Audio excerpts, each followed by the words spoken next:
वो बेलूर मठ जब बना तो पता है कि वो क्रांतिकारियों का बड़ा उस समय चल रहा था, तो वो सीआईडी पुलिस उस समय की सब समय क्रांतिकारियों को खोजती रहती है। तो उस समय वो सीआईडी का जो चीफ इंस्पेक्टर होगा वो बड़ा बेलूर मठ के ऊपर में नाराज होकर के घूमता था, सोचता था बेलूर मठ में ये सब क्रांतिकारियों को अभी पनाह मिल रही है। और ये जो उस समय शुरू शुरू में जो बेलूर मठ के विरोध में कुछ लोगों ने बोलना शुरू किया, ये वाइसरॉय वगैरह, तो ये जोसेफाइन मैक्लाउड, फिर ये जो अमेरिकन एम्बेसडर था इंडिया में मिस्टर पैटरसन, उसकी वाइफ, ये लोग जाकर के वो वाइसरॉय को मिले, कहा कि देखिए आप ये सब मिशन के बारे में ऐसा मत बोलिए, ये लोग किसी इलीगल एक्टिविटी में शामिल नहीं है। तो ये जो सीआईडी ब्रांच वाले उनको भी बड़ा गुस्सा आ जाता था कि इन लोगों के पास में ये वीआईपी पेट्रोन है तो अपने को बचा करके घूमते हैं, किंतु सही सही में ये सब क्रांतिकारियों को पनाह देते हैं। तो सोचा एक बार एक दिन रात को बेलूर मठ पे रेड करेंगे, बेलूर मठ पे छापा मारेंगे, सब साधुओं को पकड़ करके ले जाएंगे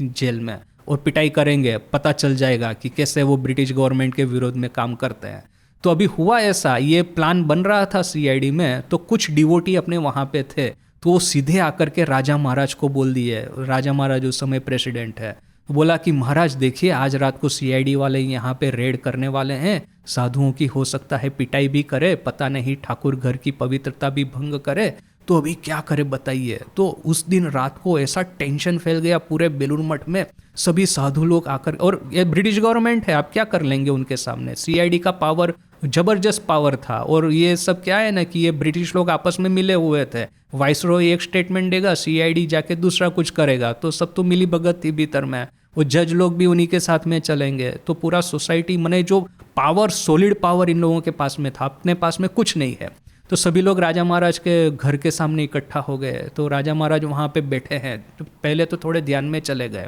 और फिर पता न्यूज़ आया उस समय, ये जो डिवोटी जो वहाँ पे काम कर रहे थे उनके पास में न्यूज़ आया कि वहाँ से वो पार्टी है पूरी निकल गई है छापा मारने की, और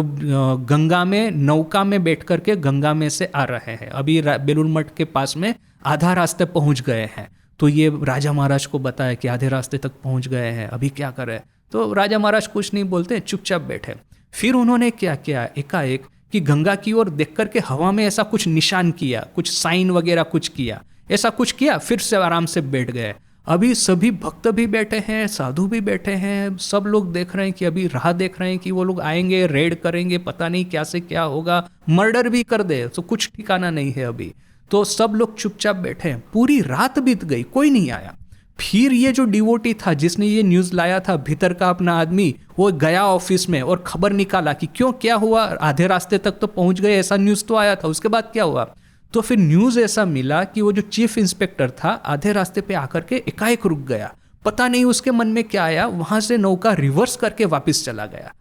तो अभी देखिए